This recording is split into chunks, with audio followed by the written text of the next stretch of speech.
Bonjour à toutes et à tous. C'est à une première que nous allons tous assister puisque nous avons, nous, le Cercle des économistes, considéré que la conjoncture mondiale, européenne et française était particulièrement animée, particulièrement difficile à interpréter. Et c'est la raison pour laquelle nous avons décidé de suivre cette conjoncture mondiale, européenne et française, mois par mois, et donc d'avoir une présentation par des membres du Cercle des économistes chaque mois. Ce sera donc le cas ce mois-ci, mais évidemment tout au long de l'année jusqu'au mois de juillet, rencontre d'Aix. Nous commençons avec Patrick Artus, que tout le monde connaît, qui est membre du Cercle, mais qui est directeur des études économiques de Natixis, qui est très connu.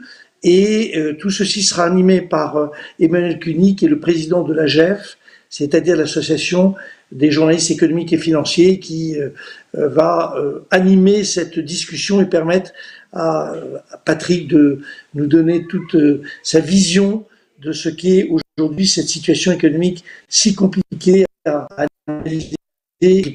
Merci, je passe la parole à Emmanuel. Merci, président du Cercle des économistes Jean-Hervé Lorenzi. Donc, le décor est bien campé. Nous avons bien compris que le Cercle des économistes, je rappelle peut-être, ce sont 30 membres qui vont éclairer donc désormais chaque mois cette conjoncture, la situation économique pour le moins compliquée et qui nécessite des clés de compréhension pour que chacun puisse bien comprendre la situation dans laquelle nous évoluons actuellement et dans laquelle nous allons évoluer encore dans les prochains mois. Surtout, bien comprendre cette situation, c'est-à-dire que ce ne soit pas forcément un débat d'économistes techniques, mais surtout un débat d'économistes pédagogiques. Voilà, très, très important en termes. Merci Patrick Artus d'être avec nous et d'avoir répondu présent à l'invitation de cette première session, ce premier point de conjoncture désormais mensuel. Donc, faire un tour d'horizon complet des grands sujets d'actualité. Je rappelle, le président Laurent le précisait, donc chef économiste de la banque Natixis et membre du comité exécutif. Vous enseignez par ailleurs l'économie à l'école d'économie de Paris.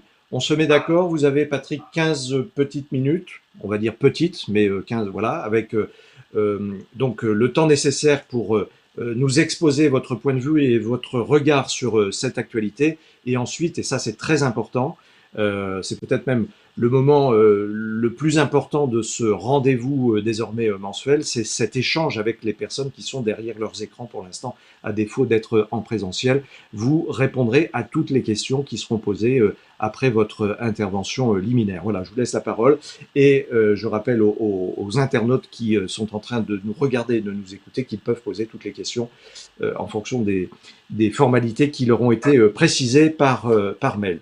Patrick, c'est à vous. Merci beaucoup Jean-Hervé, merci Emmanuel. Donc je vais prendre effectivement un quart d'heure vraiment pour poser les sujets. Je vais utiliser un tout petit nombre de slides qui vont être passés, que vous allez voir apparaître sur l'écran. Et je voudrais faire en fait 4 points pour peut-être 4 points et demi dans ce quart d'heure. Le premier, c'est sur les perspectives d'activité, de croissance et les questions que ça pose. Le second, c'est sur la situation des entreprises. Le troisième, c'est sur la politique économique et l'enchaînement de politique budgétaire et de politique monétaire. Le quatrième, c'est sur un point sur les marchés financiers. Et le cinquième, c'est un point sur la situation sociale. Voilà, 3 minutes par point. Donc je commence tout de suite par la situation économique. Et donc si on peut tourner, à nouveau j'ai préparé quelques slides. Il y a vraiment un sujet qui est une rupture. Il y a 2 périodes. Il y a la période avant le vaccin et la période après le vaccin. Disons jusqu'à la fin du premier semestre de 2021 et après le premier semestre 2021 et ensuite. Et vous voyez ici que en Europe et aux États-Unis, dans l'OCDE, tant que le vaccin n'a pas protégé les populations, on a une économie qui est dans les mains de la situation sanitaire. Ce que vous avez en rouge, c'est le nombre de cas de Covid en Chine, et ce que vous avez en gris, c'est le nombre de cas de Covid dans l'OCDE. J'aurais pu mettre l'Asie d'ailleurs plus largement que la Chine. Donc on a vraiment eu une gestion OCDE très différente de la gestion asiatique. En Asie, on a fait disparaître pratiquement l'épidémie avec des mesures restrictives très strictes. Et dans l'OCDE, on en est en fait à la troisième vague. Si vous regardez ce dessin, on parle de seconde vague, mais c'est plutôt déjà la troisième. Et on voit que on a des économies qui sont très perturbées par les restrictions sanitaires. Donc l'Asie, vous avez ces 15 pays qui forment le nouveau accord de RCEP, hein, et est en reprise économique forte depuis le deuxième trimestre de cette année. Cette reprise est très régulière, elle continue l'année prochaine. Déjà, la production est très nettement au-dessus de son niveau d'avant la crise. Et l'Europe et les États-Unis, et surtout l'Europe, parce qu'aux États-Unis, les restrictions sanitaires sont beaucoup plus faibles, une économie qui oscille de trimestre en trimestre au gré des mesures sanitaires. La question qui se pose, c'est celle de l'apparition ou non d'un troisième confinement au printemps 2021. S'il n'y a pas de troisième confinement en Europe, on aura à partir du début de l'année prochaine une reprise assez linéaire en Europe aussi, avec une croissance de l'ordre de 6%, avec un rattrapage de l'activité de 2019 au premier semestre 2022. Mais si on a une troisième vague de Covid et un troisième confinement au deuxième trimestre, il y aura à peu près que 1 ou 2% de croissance en Europe en 2021, et il faudra attendre 2024 pour retrouver le niveau d'activité de 2019. Et donc, cette question du troisième confinement est extrêmement importante, ce qui explique que tous les gouvernements, l'ayant comprise, vont vraiment essayer qu'il n'y ait pas de troisième vague de Covid et troisième confinement, mais c'est quand même un gros point d'interrogation sur la situation de 2021 et donc sur la perte de PIB pour la suite. Et si on tourne maintenant, alors je vais sauter ça parce qu'on en a parlé, et si on passe à la question maintenant de l'après-vaccin, le vrai sujet, c'est le sujet de la croissance potentielle. C'est-à-dire, qu'est-ce que fait une récession sur la croissance de long terme de nos économies? Ce que vous voyez là, c'est la croissance potentielle de l'OCDE. Bon, le point du deuxième trimestre 2020 est extrêmement bizarre, parce qu'avec la fermeture de l'économie, on ne sait plus bien calculer la productivité. Mais vous voyez, l'idée générale, c'est que les récessions, non seulement font chuter l'activité, mais coûtent de la croissance potentielle. Il y a le coût de la croissance potentielle, d'une part parce on a perdu de l'investissement, hein, donc il y a moins de capital pour chaque salarié, d'autre part parce qu'il y a des problèmes de perte de capital humain avec la montée du chômage, et enfin, et cette fois-ci ça sera très particulier, parce qu'il y a des distorsions de l'économie et entre les secteurs. On va avoir des secteurs qui vont être durablement perdants et des secteurs qui vont être durablement gagnants. Et il va falloir transférer les emplois des secteurs perdants vers les secteurs gagnants, ce qui est très compliqué, ce qui posera d'énormes problèmes de reconversion. On peut estimer qu'en France, pratiquement 1 million de salariés devront changer de métier, et ceci va prendre du temps et va coûter de la croissance, hein, avec une difficulté à faire rebaisser le chômage que vous voyez là, et qu'on avait déjà eu après la crise des subprimes. Hein. Vous voyez qu'il faut, dans l'OCDE, attendre 2016 pour retrouver le niveau de chômage de 2007, hein, ce qui est quand même très impressionnant, et montre cette difficulté qu'il y a à réallouer l'emploi après les récessions. Donc, pour clore ce premier point, une vraie incertitude qui est liée simplement à la situation sanitaire européenne et américaine. Je dirais tout à l'heure des États-Unis en prenant 15 secondes en parlant de marché. Et deuxièmement, une inquiétude sur le fait que nous perdrions à nouveau de la croissance de long terme à cause à la fois de la perte de capital productif et de capital humain, et donc on stabiliserait par exemple la croissance européenne à peu près seulement à 1% par an, alors qu'en Asie, on aurait 4% de croissance par an, ce qui évidemment serait un choc terrible et un basculement très rapide du centre de gravité de l'économie mondiale vers ces 15 pays d'Asie. Alors je passe rapidement à mon second point, pour pas être trop long, qui est le point sur les entreprises. Donc si on peut tourner... ça c'est pour illustrer cette question sectorielle. Vous voyez, la production de matériel de transport, hein, donc ça c'est les autos et les avions, quoi, essentiellement. Et vous voyez le choc sectoriel que nous avons dans cette économie, avec des secteurs qui vont avoir durablement des reculs très importants de leur chiffre d'affaires et qui évidemment vont devoir maigrir, alors que d'autres secteurs comme la tech ou comme la santé, eux, vont grossir. Donc je passe à la question des entreprises. Donc on saute. Si on peut tourner encore, et je saute la Chine. Vous voyez que ça va bien en Chine, mais je l'ai dit. Donc, question très centrale pour l'analyse, pas seulement conjoncturelle, mais des perspectives économiques, qui est qu'est-ce qui va se passer avec les entreprises? En fait, on a deux thèses. Il y a la thèse de ceux qui disent qu'il va y avoir une vague de faillites épouvantable parce que les entreprises se sont beaucoup endettées, et il y a la thèse de ceux qui disent que les aides de l'État vont l'éviter.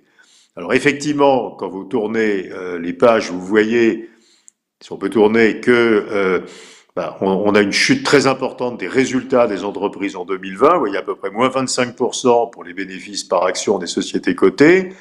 Si on tourne la page, on voit qu'on a en parallèle une très forte augmentation du crédit.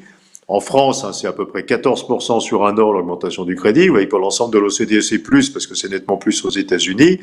Et donc, on a des entreprises qui ont plus de dettes et moins de fonds propres parce qu'elles ont perdu du résultat. Et ceci reste vrai même si on tient compte du fait qu'une partie importante des crédits a été stockée sous forme de réserve de cash. En France, c'est à peu près 60% et n'a pas été dépensé. Il y a quand même une vraie dégradation des bilans. Alors cependant, quand vous regardez les défauts d'entreprise, et on peut regarder le slide suivant, je prends volontairement les défauts sur le marché des obligations high yield, qui correspondent à des entreprises moyennes, et pas les défauts déclarés, par exemple en France, dans les tribunaux de commerce, parce qu'il y a un gros biais statistique. Ce qui amenait en cessation de paiement en 2019 n'amène plus en cessation de paiement en 2020, donc on ne s'est pas bien regardé. Vous voyez qu'en réalité, on a une augmentation assez importante des défauts. Pour la zone euro, on est passé de 2 à 4% si on prend cette mesure. Donc il y a un doublement du nombre de défauts qu'on ne trouve pas du tout dans les statistiques officielles. En France, les défauts en tribunaux de commerce sont à moins sans dire grand-chose. On ne parle pas de la même série que l'année dernière. Mais en réalité, vous voyez que cette hausse des faillites d'entreprises se stabilise. On voit que les derniers points, c'est même presque une amélioration et on stabilise à un niveau qui est beaucoup plus bas que dans les récessions précédentes. Et ça, bien sûr, c'est la conséquence des aides de l'État, les prêts garantis, le chômage partiel, les aides sectorielles, les baisses d'impôts, etc. Donc on n'a pas beaucoup de faillites et je crois qu'on aura assez peu de faillites et on a des signes qui montrent que le pic probablement des faillites qu'on voyait plus haut et plus tard, peut-être il est maintenant et il n'est pas si haut que ça. Alors par contre, ce qu'on a, c'est des entreprises affaiblies. On parle de zombies, vous savez que les zombies, c'est une définition précise, c'est des entreprises qui peuvent pas couvrir leurs services de dette par leurs profits pendant 3 ans. On avait en France 14% de zombies avant la crise, 4% avant les subprimes, 14% avant la Covid, et combien après? 20%, 25%. Et je crois que le problème, ça va plutôt être des entreprises avec des bilans affaiblis qu'une vague de faillite. Et bien sûr, ça pose la question de ce qu'on fait comme politique publique vis-à-vis des entreprises avec des bilans affaiblis, en particulier comment on fait pour augmenter les fonds propres, et en particulier des fonds propres des PME, ce qui est un sujet beaucoup plus compliqué. Alors je continue à avancer et je saute ça, je vais à ma troisième question, qui est celle de cette politique économique. J'essaie de tenir le délai d'un quart d'heure que m'a donné Emmanuel, cette question de cette politique économique absolument sans précédent. Alors, en effet, dans tous les pays de l'OCDE, on a une chute d'activité considérable en 2020. Alors pour l'ensemble de l'OCDE, c'est 6%. Ça vient de ce qu'aux États-Unis, c'est seulement entre moins 3 et moins 4. En Europe, c'est moins 7,5. En France, c'est moins 9, moins 9,5. Et que la réaction à cette chute d'activité, et vous voyez, juste prendre une seconde sur le graphique, si on fait ce qui est le consensus et de prévision, moins 6 en 2020 et plus 4 en 2021, en 2021 on est toujours à moins 2, et par rapport à là où on aurait dû, vous voyez qu'on faisait 2% de croissance avant dans l'OCDE. Donc quand on fait moins 6 plus 4, on aurait dû faire plus 2 plus 2. Donc on se trouve toujours 6 points en dessous. Donc le déficit de niveau de PIB, il est tout à fait considérable. Alors, la réaction de politique économique, on la voit dans ce qui suit, déficit public considérable, 15% du PIB en 2020, 11 en France, 19 aux États-Unis, encore probablement pas loin de 10% du PIB, 9 de déficit public l'année prochaine, et puis ce qu'on appelle la monétisation des dettes publiques, si on peut tourner, c'est-à-dire une situation où on maintient, malgré ces déficits, des taux d'intérêt extraordinairement bas, en faisant ce que vous allez voir dans le graphique suivant, c'est-à-dire en faisant acheter par la Banque centrale une quantité considérable de dette publique. Ce que vous avez en gris, c'est les États qui est détenu. Et ce que vous avez en rouge, c'est la quantité de monnaie de Banque centrale. Vous voyez le parallélisme entre les deux séries. Les banques centrales achètent aussi des dettes privées, mais une grande partie de l'augmentation de la quantité de monnaie qui est créée par les banques centrales vient des achats de dettes publiques. Alors le débat sur cette question de la dette, il est totalement bizarre, parce qu'il y a quand même une assez grande incompréhension. On parle de dette Covid, il y a même des commissions qui s'occupent de surveiller la dette Covid. Il n'y a pas de dette Covid, il y a de la monnaie Covid. Les déficits publics ont été financés par la création monétaire, une obligation détenue par une banque centrale, c'est un prêt de l'État lui-même, puisque la banque centrale appartient à l'État, elle lui reverse ses profits. Donc il n'y a pas de sujet de dette tant que les banques centrales font ce que vous voyez sur ce graphique. Et si vous tournez la page, il y a un graphique que j'aime beaucoup, que je trouve très sympa. En haut, vous avez la dette publique telle qu'on la mesure comptablement, et en bas, vous avez la vraie dette publique, c'est-à-dire la dette publique qui n'est pas détenue par les banques centrales. Celle qui compte, c'est celle qu'il faut placer sur les marchés, et c'est celle qui coûte des intérêts à l'État. Parce que faut comprendre que même si les taux d'intérêt étaient de 10%, comme la Banque de France, par exemple en France, rend ses profits à l'État, la dette publique détenue par la Banque de France serait gratuite pour l'État français. Donc la dette publique qui compte, vous voyez qu'elle est plus basse qu'il y a 10 ans, quoi. Il n'y a pas du tout d'endettement, il n'y a pas de dette Covid, il y a de la monnaie Covid. Et la monnaie créée par les banques centrales, en contrepartie des dettes publiques, c'est l'écart entre les deux séries. Et vous voyez qu'aujourd'hui, ça atteint des niveaux extrêmement importants. On est à plus de 40% du PIB d'équivalent de monnaie créée par les banques centrales. Donc il faut arrêter de parler des problèmes d'endettement. Il faut parler des problèmes de création monétaire. Le sujet dette ne reviendra que lorsque les banques centrales auront arrêté de financer toutes les émissions des États par la création de monnaie. C'est au plus tôt en 2022, et peut-être même plus tard. Et là, effectivement, à partir de ce moment-là, les déficits publics qui subsisteront seront des vrais déficits qui feront l'objet de création monétaire, de création de dette, d'émission de dette. Et cette dette, il faudra la placer chez des investisseurs. Mais là, c'est dans le futur lointain. Et on sait aussi d'ailleurs, et on peut tourner la slide, que l'aide, il y aura une aide considérable apportée, même quand les banques centrales ne seront plus présentes, au placement de cette dette publique, s'il reste des déficits publics en 2022-2023, quand les banques centrales n'achèteront plus ces dettes, par le fait que le monde épargne énormément. Et vous savez qu'une autre des thèses importantes quand on parle de ce sujet, c'est la thèse de l'excès d'épargne par rapport aux besoins d'investissement. Et l'excès d'épargne permet d'avoir des déficits publics beaucoup plus élevés que dans le passé, sans faire monter les taux d'intérêt. C'est une thèse que défend depuis des années Larry Summers, par exemple, aux États-Unis.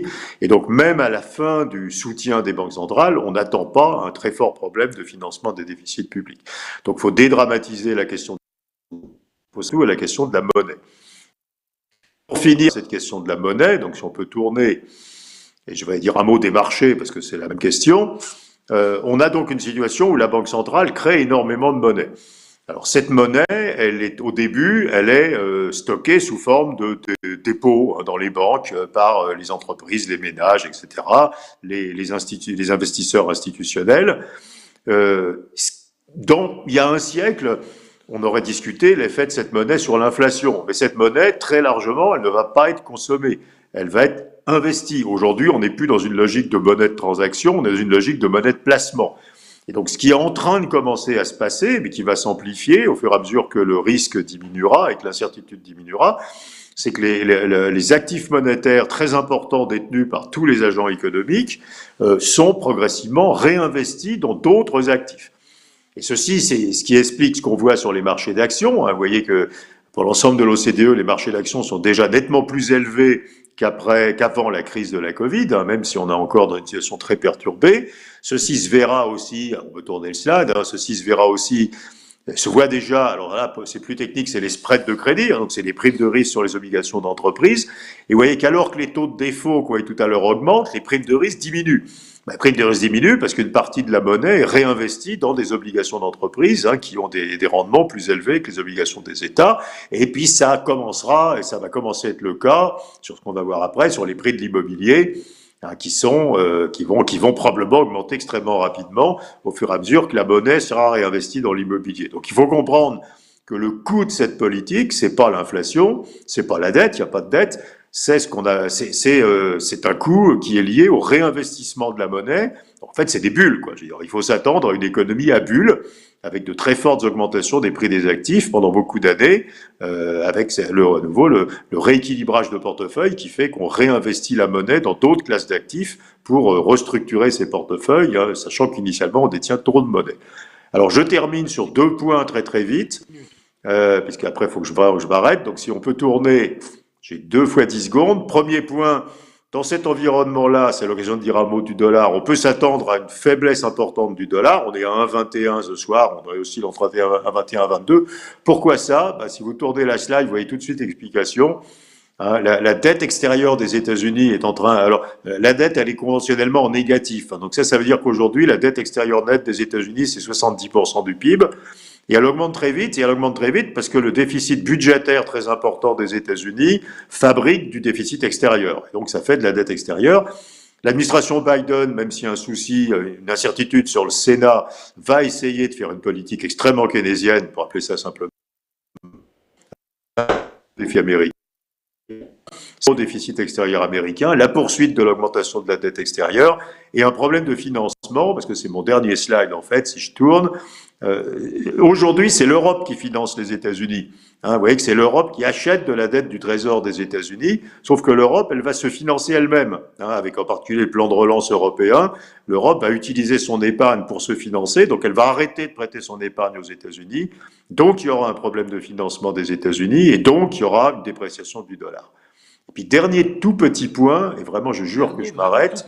Dernier, c'est ça, donc c'est juste là pour expliquer pourquoi il y a des risques sociaux. Ben, vous avez la confrontation de deux choses qu'on a vues. Un, chute de l'emploi que vous voyez là, chômage, difficulté des entreprises, difficulté de certains secteurs. Et deux, ce qui a commencé, très grand enrichissement patrimonial avec la hausse des prix des actifs. Et quand vous avez dans les mêmes pays des personnes en difficulté, du chômage élevé et un très grand enrichissement patrimonial, évidemment, vous avez une forte tension sociale. Il va falloir trouver les moyens de la résoudre. Emmanuel, j'ai été trop long, mais je m'arrête. C'était parfait. Merci beaucoup, Patrick. Rien à redire, évidemment. On va poursuivre cette discussion avec déjà de nombreuses questions concernant à la fois la France, l'Europe et le Brexit. Évidemment, il y a déjà des questions qui montent hein, sur le sujet. On va rester sur les questions de croissance et de dette, Patrick, si vous le voulez bien. Il y a une question de Christian. Christian pose cette question. Avant la crise provoquée par la pandémie, s'était installée en France l'idée d'une croissance faible, durablement limitée aux environs de 1%.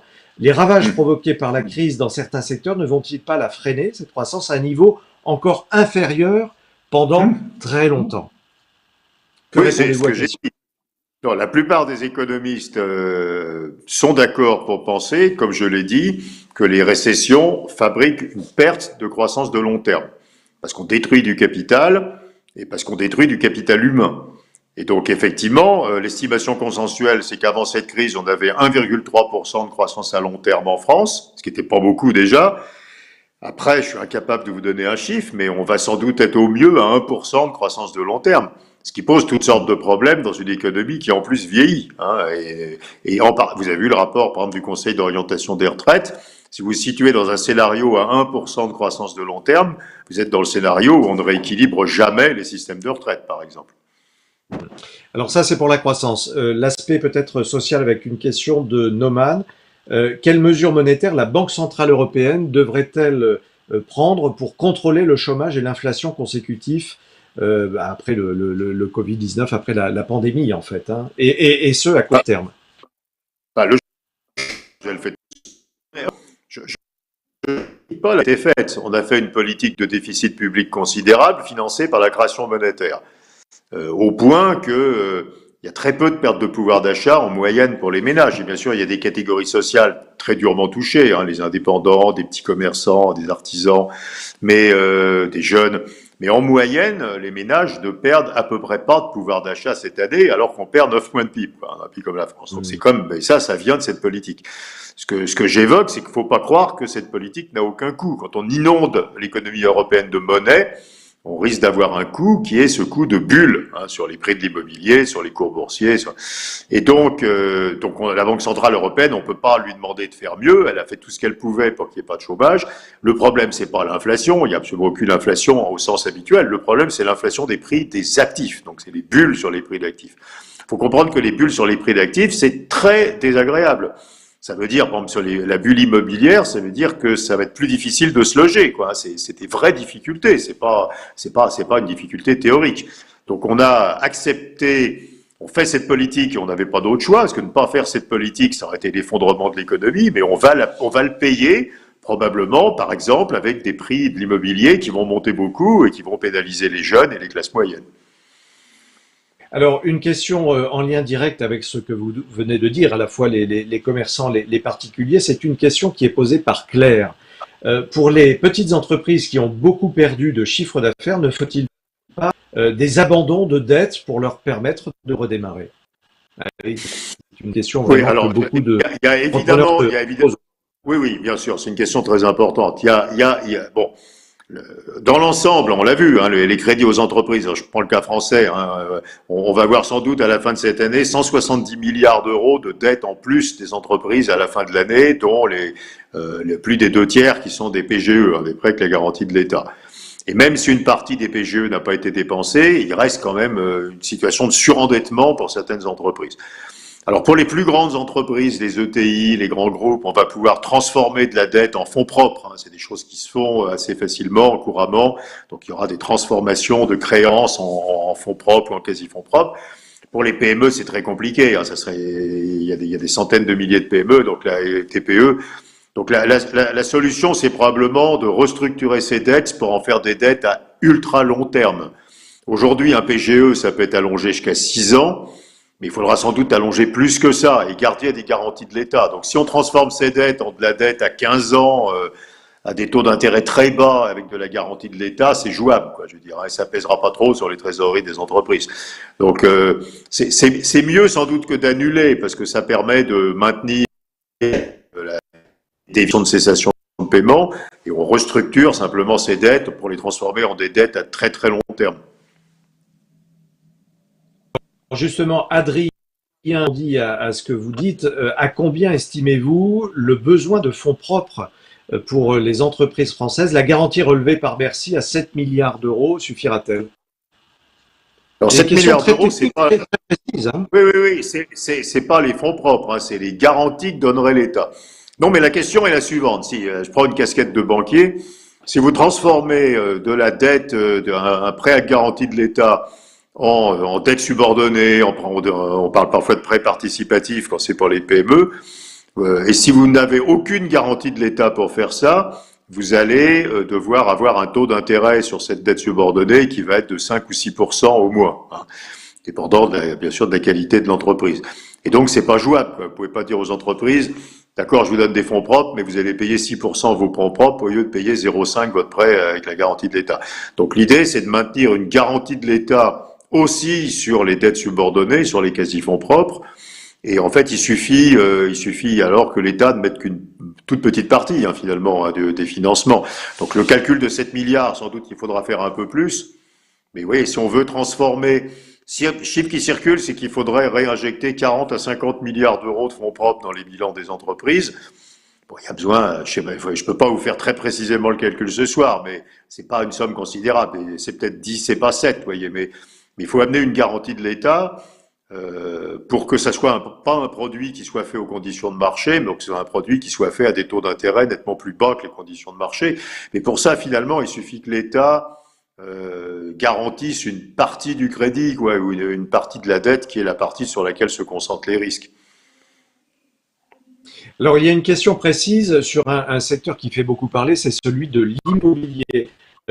La bulle la plus importante étant celle de l'immobilier, donc dans votre analyse, Patrick Artus, est-ce que cette bulle va entraîner une surchauffe du secteur, notamment du secteur du bâtiment, évidemment, à court et moyen terme, avec l'opportunité de nouveaux procédés de construction? Là, donc c'est l'alliance de l'immobilier et des nouvelles préoccupations environnementales, finalement. Oui, alors j'ai parlé d'immobilier résidentiel parce qu'on a quand même clairement des segments de l'immobilier qui vont être dans des situations différentes. Le résidentiel, et c'est pas tellement la demande des ménages d'ailleurs, on risque d'avoir une très forte demande institutionnelle, hein, des grands assureurs par exemple pour l'immobilier, hein, il sera un des actifs dans lequel se réinvestira la liquidité. L'immobilier de bureau, on est quand même très inquiet et très très réservé parce qu'il y a le télétravail, hein.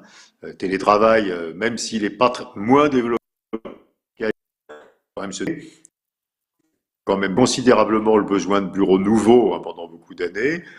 L'immobilier commercial, il y a la consommation en ligne. Avant cette crise, hein, la consommation en ligne, c'était seulement 8% de la consommation en France. Mais il y a des pays où on est déjà à 20%, hein, et donc on peut avoir une hausse considérable des achats en ligne qui réduirait bien sûr la demande pour l'immobilier commercial traditionnel, les centres commerciaux, etc. Alors il y a la logistique qui explose complètement, ça c'est Amazon et les autres. Donc en fait il y a deux segments de l'immobilier dans lesquels on voit une surchauffe effectivement. Il y a une surchauffe qui est liée à la vraie demande, qui est la logistique. Et il y a une surchauffe qui est liée à l'arrivée de beaucoup d'argent qui s'investit, qui est le résidentiel.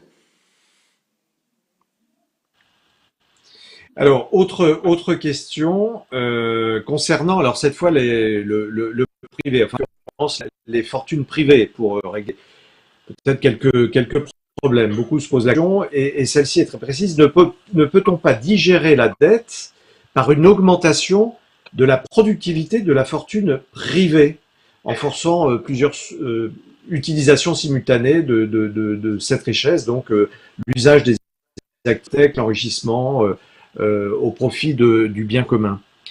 C'est à la fois très économique et très philosophique. Hein. Oui, si je comprends bien. Ben, d'abord, je répète qu'il n'y a pas de dette Covid.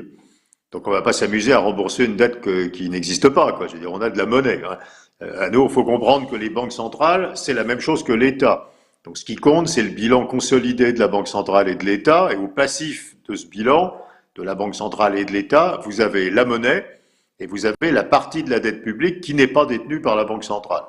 Donc on va pas, y a pas de dette publique nouvelle à rembourser. Alors après, je ne sais pas si je comprends parfaitement la question.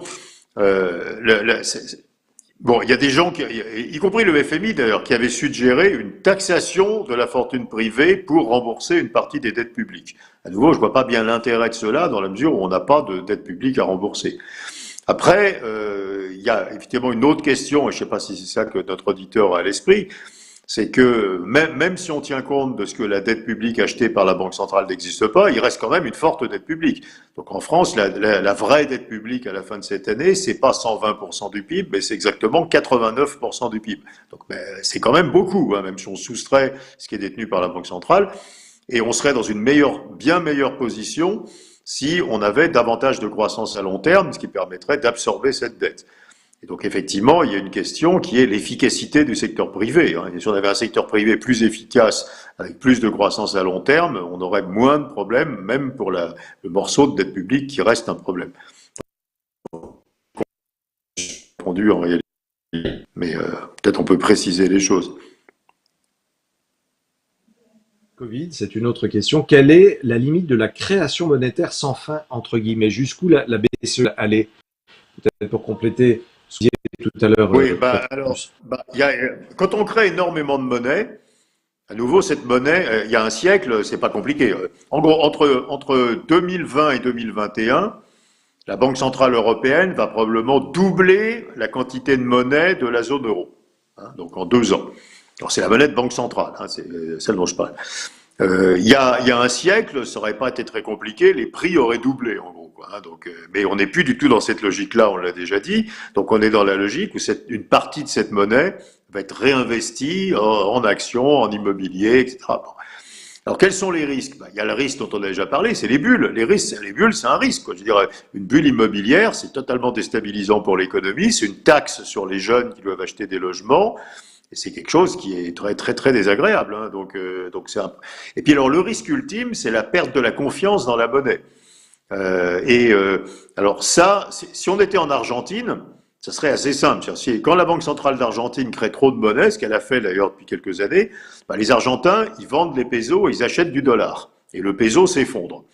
Bon, mais ça, vous l'avez pas dans les grands pays de l'OCDE. Les Européens, ils vont pas acheter du dollar. La Réserve fédérale, elle fait la même politique que la BCE. Donc on ne peut pas avoir ça. Donc, qu'est-ce qui se passe s'il y a une vraie perte de confiance dans la monnaie? On va plutôt essayer de se débarrasser de la monnaie en achetant, alors d'abord, à nouveau, toujours les actifs dont je parlais, par exemple de l'immobilier, mais aussi des actifs dont on pense qu'ils sont protecteurs. Le Bitcoin à 20 000 dollars l'unité, c'est le signe qu'il y a un petit début de perte de confiance dans la monnaie et qu'il y a des individus qui se débarrassent de leurs dollars et de leurs euros et de leurs renminbi et tout ce qu'on veut pour acheter du Bitcoin. D'ailleurs, juste note de bas de page, si 1% de la monnaie du monde achetait du Bitcoin, se transformait en Bitcoin, le prix du Bitcoin aujourd'hui triplerait. Donc ça peut aller extrêmement vite. Mais il n'y a pas de vrai... Vous voyez, on peut pas avoir une vraie... Pour qu'il y ait une vraie panique, il peut y avoir une vraie panique dans un pays émergent. Dans un pays émergent, les gens peuvent se débarrasser de la monnaie de l'émergent et acheter du dollar ou de l'euro. Qu'est-ce qu'il peut y avoir comme vraie panique monétaire en Europe, quoi? On va pas se mettre à jeter nos euros pour acheter quoi? Donc effectivement, on bricole un peu, donc on achète un peu d'immobilier, un peu d'or, un peu de bitcoin, mais c'est du bricolage à la marge. Donc fondamentalement, il n'y a pas vraiment de risque de panique monétaire dans un grand pays de l'OCDE, même si la Banque centrale fait une expansion monétaire incroyable. Alors, juste, il y a deux questions. Une concernant l'indice des prix, donc inflation-déflation, et l'autre sur le plan de relance 2020. On va y venir. Première question concernant les prix. N'y a-t-il pas un risque de déflation?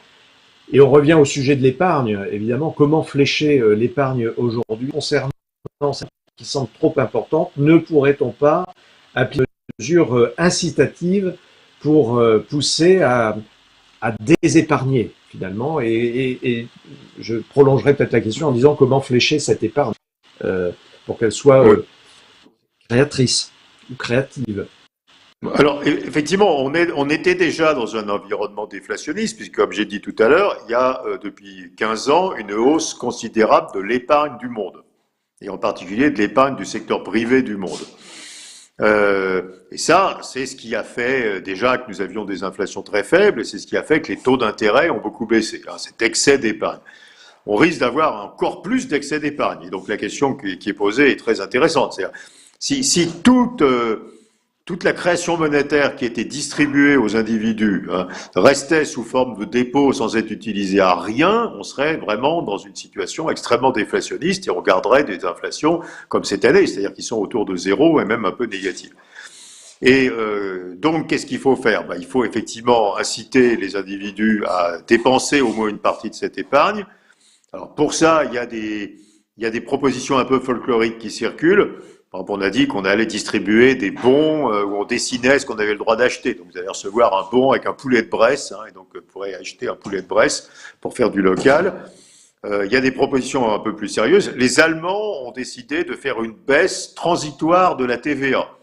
Pour inciter les gens à consommer maintenant et pas plus tard, parce que maintenant les prix sont plus bas. C'est quand même très coûteux pour les finances publiques. La France pourrait se le permettre, ça, Patrick Artus? C'est très coûteux et le succès est pas sûr, parce que faut être sûr que quand on baisse la TVA, les prix baissent et que ça n'a pas pris dans les marges bénéficiaires des entreprises. Et puis moi je crois que quand même, je reviens à mon point d'avant, le vrai sujet c'est l'emploi. Tant que les Français seront extrêmement inquiets en ce qui concerne les perspectives pour l'emploi, on peut leur distribuer tous les dessins qu'on veut, je suis pas sûr que ça leur donne envie de consommer. Donc la meilleure politique pour déclencher de la consommation, c'est des politiques qui rassurent les Français sur l'emploi et sur le marché du travail. Donc il faut mettre de l'argent dans la formation, faut prolonger les systèmes d'indemnisation du chômage partiel, ce qui a été déjà fait avec le chômage partiel de longue durée. Il faut passer le message aux Français qu'on va pas les abandonner au bord de la route sans emploi et que tout sera fait pour que voilà. Mais c'est ça le plus efficace, parce que le directeur général de l'INSEE, vous connaissez, Jean-Luc Tavernier, a toujours cette même citation. Il dit on ne peut pas forcer à boire un âne qui n'a pas soif. Donc il faut plutôt essayer de donner soif à l'âne, quoi. Oui. Donc il faut rétablir la confiance dans l'emploi. Je pense que c'est ça le plus efficace. Alors, question justement très pertinente de Bruno à ce sujet. Vous préconisez, Patrick Artus, la nécessité de relever les bas salaires en citant les caissières. Alors, ça fait peut-être référence à l'un de vos derniers ouvrages, dont vous pouvez peut-être rappeler d'ailleurs le titre sur la question des salaires. Oui, d'autant plus que mon co-auteur, c'est Olivier Pastré, qui est aussi au Cercle des économistes, donc c'est un plaisir. Oui, avec Olivier, on parle de ça. Le consensus. Alors, pardonnez-moi, je vais simplement compléter la question. Oui. Voilà, donc vous préconisez, dit Bruno, la nécessité de relever les bas salaires en citant les caissières. Résultat, les hausses sur les prix de détail pénalisant le pouvoir d'achat des petits revenus, dont celui de notre caissière. Est-ce qu'on n'est pas ramené au problème précédent, que vous évoquiez tout à l'heure? Alors ça, c'est un sujet extrêmement important, et je crois qu'il faut vraiment réfléchir à ce sujet. Toutes nos politiques économiques depuis 30 ans ont comme objet de faire baisser les prix pour le consommateur. Donc on a fait la grande distribution, on a délocalisé les productions en Chine, on a maintenu des bas salaires, etc. Et on utilise des énergies fossiles. Tout ce qu'on a envie de faire aujourd'hui va dans l'autre sens. On a envie de monter les bas salaires, on a envie de passer aux énergies renouvelables, qui sont plus chères que les fossiles, on a envie de relocaliser et on a envie de ramener les commerces en centre-ville et de faire du local. On peut pas tout avoir. Hein. Si on fait du local, de l'économie circulaire, du commerce de centre-ville, si on relocalise, si on augmente les bas salaires et si on passe aux énergies vertes, les prix vont monter. Et donc, il va falloir accepter que la politique économique n'a plus comme objectif de faire les prix les plus bas pour le consommateur. Il va falloir accepter des pertes de pouvoir d'achat. Alors, bien sûr, on peut le faire de façon intelligente. On peut éviter que les pertes de pouvoir d'achat touchent les personnes les plus modestes. Mais collectivement, les nouveaux objectifs de politique économique font perdre du pouvoir d'achat. Effectivement, si on paye plus cher les salariés de la grande distribution, on paiera plus cher les produits dans la grande distribution. Si on paye plus cher les garçons de restaurant, on paiera plus cher un dîner au restaurant. Si on paye plus cher les personnes qui nettoient les bureaux, on paiera plus cher le nettoyage, donc les prix des entreprises qui occupent ces bureaux, etc., etc. Mais je crois qu'il va falloir se convaincre qu'il faut sortir de cette logique où tout vise à obtenir le prix le plus bas possible pour le consommateur. Donc nous allons tous perdre du pouvoir d'achat. Et bien sûr, il faut l'associer à des politiques redistributives qui font que les 20 ou les 30% de la population en bas de l'échelle des revenus, elles, ne perdent pas de pouvoir d'achat. On reste sur l'épargne, si vous le voulez bien, Patrick Artus, avec cette question d'Antonin. L'épargne des ménages augmente, mais le livret A n'est plus intéressant en termes de placement. Question précise, quel est le niveau du risque des bulles que vous évoquez si les ménages décident de placer leur épargne sur les marchés, les actions d'entreprise? Plus les beaucoup de placement eux-mêmes, des investisseurs professionnels qui ont en France. On a eu une micro-coupure, visiblement. Patrick Artus, on a eu une micro-coupure. Est-ce que vous pouvez reprendre l'élément de réponse, s'il vous plaît? Oui, c'est bon, je reprends là. Allez-y. Je disais donc, effectivement, plus les ménages et directement ou au travers des investisseurs institutionnels décideront de réinvestir sur les marchés financiers, plus les prix des marchés financiers vont monter. Donc c'est un sujet économique, hein, puisque bien sûr on aura très forte hausse des prix de l'immobilier, des cours boursiers. C'est un sujet social, j'ai dit tout à l'heure, parce qu'on aura beaucoup d'enrichissement patrimonial. Et c'est un sujet de risque, hein, parce que ça risque de refabriquer une crise dans le futur. Ça pose une question qui est assez intéressante, qui est, si on a une bulle, qu'est-ce qui fait éclater la bulle? Alors, traditionnellement dans le passé, ce qui faisait éclater les bulles, c'était les remontées des taux d'intérêt. Mais tant qu'il n'y a pas d'inflation, les taux d'intérêt ne remontent pas. Donc on pourrait avoir des bulles qui seraient même encore plus longues, plus durables et plus fortes que dans le passé, hein, dans un environnement où il n'y a pas d'inflation et donc les taux d'intérêt restent bas. Donc je suis d'accord, il y a un vrai... C'est ça le risque que prennent les banques centrales, et c'est un risque dont elles parlent extrêmement peu, hein, le risque de bulle et d'instabilité financière. Vous voyez pas ça apparaître vraiment dans les débats dans les banques centrales. Question, serait-on prêt à assumer une crise qui surajouterait à celle du Covid, et comment? Est-ce qu'on réfléchit à cela aujourd'hui en coulisses? Du côté des autorités monétaires, du côté des autorités politiques. Est-ce qu'on est prêt à assumer vraiment une crise qui se surajouterait à celle, on va dire même au pluriel, peut-être qu'on est en train de vivre? Je crois que de toute façon, le monde est en train de comprendre qu'il faut être capable de gérer des crises à répétition. Donc, je crois qu'une vraie problématique, alors on ne sait pas du tout ce que sera la prochaine crise. Est-ce que ça sera une autre crise financière avec les bulles? Est-ce que ça sera une autre crise sanitaire? Est-ce que ce sera une crise géopolitique? Il y a quand même des tensions géopolitiques très fortes dans certaines régions. Donc on n'en a aucune idée, mais il y aura d'autres crises. Hein. On a des crises de façon maintenant répétitive et de plus en plus violentes de nature diverse. Donc il faut qu'on réfléchisse collectivement à la résilience. Je crois que c'est un vrai sujet, le sujet de la résilience. Qu'est-ce qu'on fait pour qu'une économie soit résiliente? D'abord, pour qu'une économie soit résiliente, il faut avoir un système de protection sociale qui n'a pas de trous. Et on est en train d'apprendre dans cette crise. Il y a un travail très intéressant d'ailleurs dont je suggère la lecture du Conseil d'analyse économique, hein, qui regarde où sont les trous dans la protection sociale, qui n'est pas protégé. Donc il faut boucher ces trous, il faut que tout le monde soit protégé. Ensuite, il faut se demander ce qu'on fait avec les entreprises. Comment on empêche les faillites d'entreprises dans les crises? Il faudrait que la finance soit, par exemple, que la finance soit contracyclique.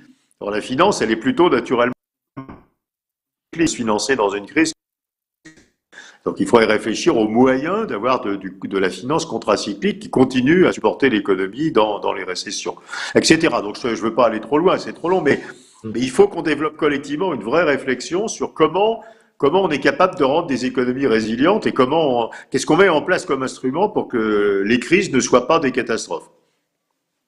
Alors, Patrick Artus, on va venir au volet international parce qu'il y a quelques questions sur le Brexit, très pertinentes justement sur l'impact de l'évolution. Peut-être pour rebondir à ce que vous venez de dire, je prendrai deux éléments tombés dans l'actualité économique aujourd'hui, c'est l'emploi salarié privé et public et le déficit commercial de la France. On a appris les chiffres aujourd'hui, donc je rappelle rapidement, l'emploi salarié privé et public a rebondi de près de 2%, 1,6% précisément au troisième trimestre, avec 401 000 créations nettes d'emplois, mais on n'a pas retrouvé le niveau d'avant-crise. Et on voit qu'il y a eu plus de créations d'emplois dans le privé, mais aussi dans le public. Réaction à cela, est-ce que c'est un facteur finalement positif par rapport à ce que vous venez de dire? Est-ce qu'on peut l'analyser à l'aune vraiment Non, mais au troisième trimestre, on a eu 18% de croissance. Mais moi, je répète mon point de tout à l'heure. Ce qui m'inquiète, c'est qu'on fait un trimestre à moins 13, un trimestre à plus 18. Ce quatrième trimestre, on va être à moins 6 ou à moins 7, etc. Donc, à force de faire ce zigzag d'un trimestre sur l'autre, on détruit quand même l'économie. Hein, on détruit la capacité de résistance de l'économie. Donc, c'est pas parce qu'au troisième trimestre, l'emploi a remonté. D'abord, au troisième trimestre, rappelez-vous, d'abord, il y a une très forte consommation. Je suis pas sûr qu'au troisième trimestre, cet été, on imaginait qu'il y aurait un deuxième confinement aussi sérieux. Et si on l'avait imaginé, sans doute le rebond de l'économie, il aurait été beaucoup plus faible, parce qu'on aurait été beaucoup plus prudent. Maintenant, on sait que ça peut revenir. Et donc, je pense qu'il faut être très prudent. La reprise très forte du troisième trimestre, je crains qu'elle ne se reproduise pas dans le futur avec une perspective un peu plus prudente. Alors ça, c'est pour l'emploi. Je citais également le déficit commercial dont on a appris les chiffres ce matin. Il s'est nettement réduit en octobre. 1 milliard d'euros en moins pour atteindre près de 5 milliards en fait à la faveur d'une progression des exportations. Là aussi, comment vous interprétez ce chiffre?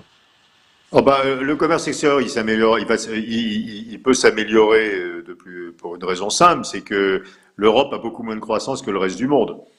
Donc, je rappelle ce que je disais tout à l'heure, ces 15 pays d'Asie qui viennent de fabriquer une grande zone de libre-échange, hein, et qui représentent un tiers du PIB de la planète, ils vont avoir 4% de croissance chaque année dans les 10 prochaines années. Et donc, il est assez naturel que notre commerce extérieur s'améliore parce qu'on va moins importer que ce qu'on va vendre vers ces pays. Hein.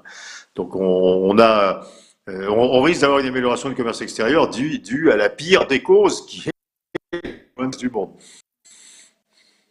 La pire des causes, il y a eu une petite couplement. La pire des causes. Je dis qu'on risque d'avoir un problème qui est que l'Europe ayant structurellement moins de croissance que le reste du monde, l'amélioration du commerce extérieur reflèterait simplement ce déficit de croissance de l'Europe par rapport au reste du monde.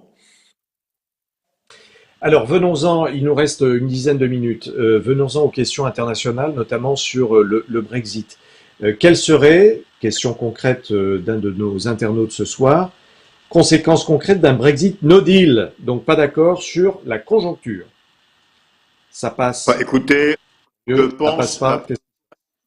Bon, d'abord, on va sans doute vers un no deal. On a l'impression que ces jours-ci, on se résigne à ça.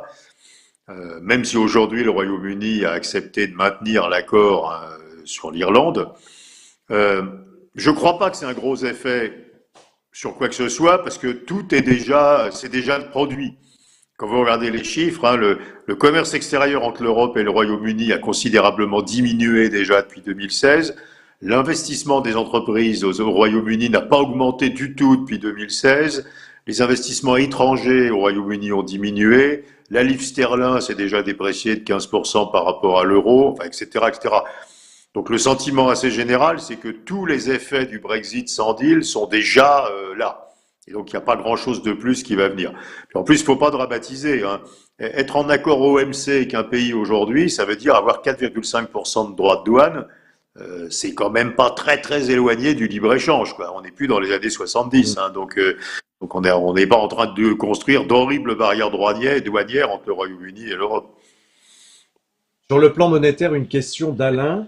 Peut-il y avoir panique monétaire pour la livre sterling? Et ça, pour le consommateur britannique, c'est important. Non, je crois pas. La livre, elle est stabilisée techniquement vers 0,91 sur l'euro. On voit pas. Faut pas oublier que la puissance financière du Royaume-Uni et la capacité d'attraction du Royaume-Uni pour les capitaux internationaux a pas beaucoup changé. Ce qui se délocalise dans la finance du Royaume-Uni, c'est tout ce qui est clearing, hein, et puis tout ce qui est, par exemple, activités dérivées, certaines activités de marché financier. Mais la capacité du Royaume-Uni à gérer de l'argent pour le compte du reste du monde, elle est entière. Donc il n'y a pas d'arrêt des gens qui donnent leur argent à des institutions britanniques pour que cet argent soit géré. Donc je ne crois pas du tout qu'il faille craindre une panique sur le sterling. Alors une question peut-être plus large sur les préoccupations du moment. On le voit avec la consultation citoyenne, on le voit également avec l'engagement de plus en plus important des entreprises à mission, également à travers la responsabilité sociale et économique des sociétés. C'est la question environnementale, l'écologie. La transition, la question de la transition écologique, comment va-t-on la financer au niveau de l'Europe? Ça, c'est un vrai sujet, à la fois national et on oui, ne peut rien faire en Europe. c'est pas un vrai sujet. Moi, je viens de faire tous les calculs que nous allons publier. Là, vous allez vous faire des ennemis. Non, non, non, non, je viens de faire tous les calculs. On a fait tous les calculs. Alors, donc, quand vous regardez le besoin, alors il faut séparer les différents sujets. Il y a un sujet rénovation de l'habitat, mais je vais d'abord parler de la question production de l'énergie. En faisant une remarque, c'est que si toute l'énergie que nous produisons est propre, hein, n'émet pas de CO2, on n'a pas un besoin urgent d'isoler l'habitat.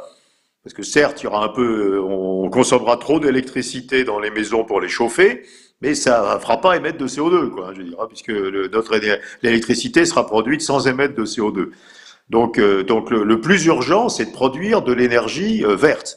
Hein, et c'est voilà, c'est important d'isoler que si ce qui chauffe les maisons émet du CO2 dans sa production.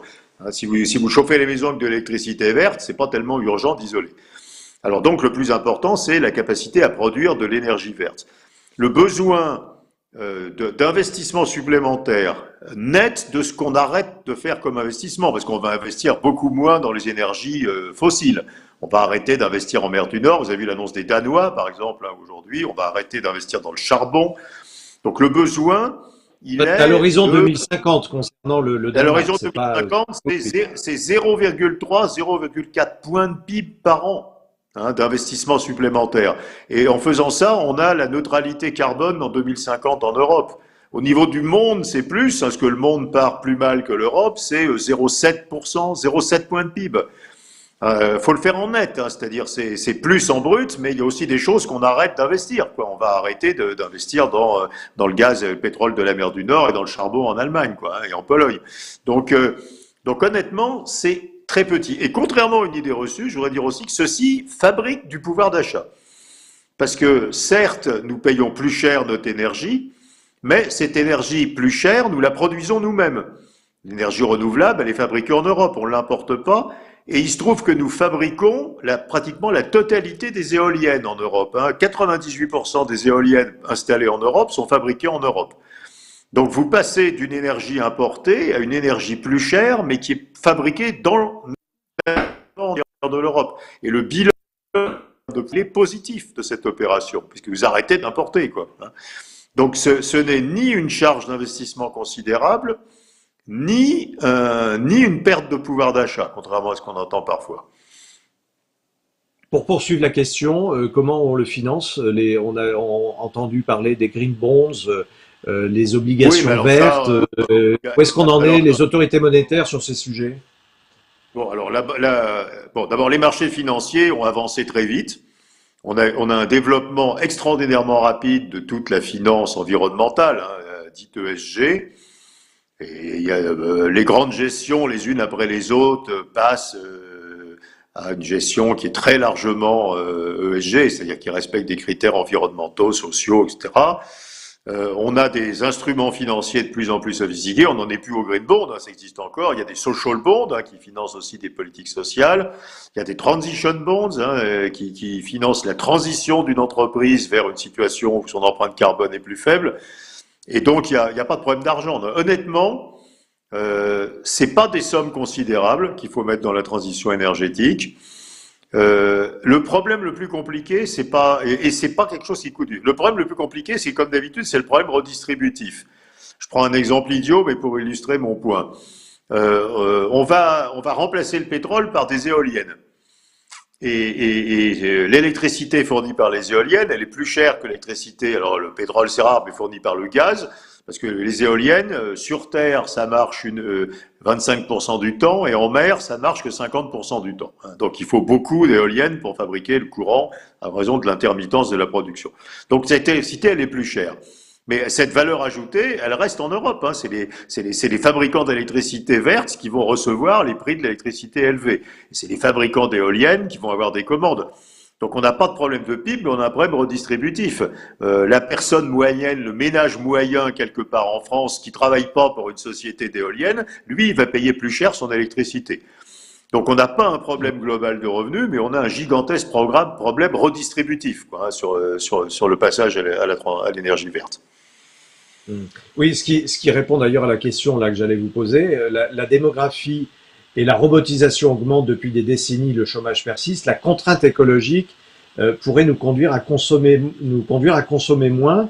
Donc comment concilier toutes ces tendances contradictoires? C'est un peu Oui, compliqué. mais à nouveau, si on est capable de faire ce que dit l'Europe, c'est-à-dire d'être suffisant d'un point de vue énergétique, dans le projet de neutralité carbone 2050, alors c'est de la neutralité nette, parce qu'il y a un peu il y a de la capture du carbone pour un peu, quoi, bon, pas essentiellement. Eh bien, nous n'avons pas notre potentiel.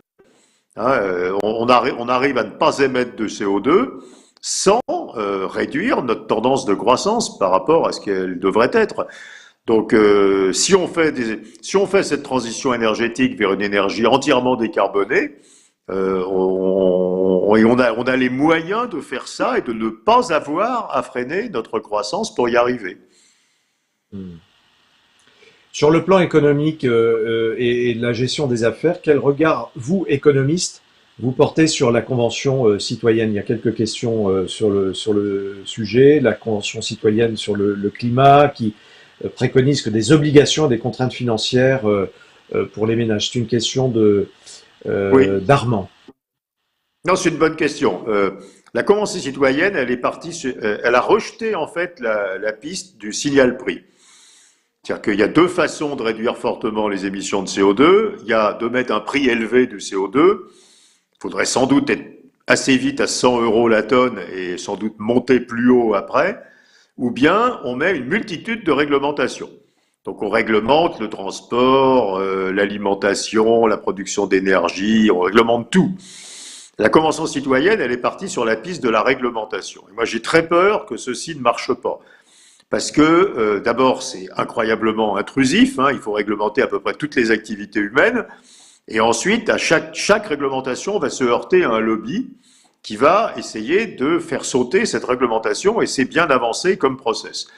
Il y avait une autre piste qui était de ne pas se reposer sur une réglementation qui est très complexe. Vous avez des centaines de règles qui touchent à toutes les activités humaines, quoi. On finira par réglementer combien de fois par semaine vous avez le droit de manger du bœuf, enfin ce genre de trucs, quoi, évidemment.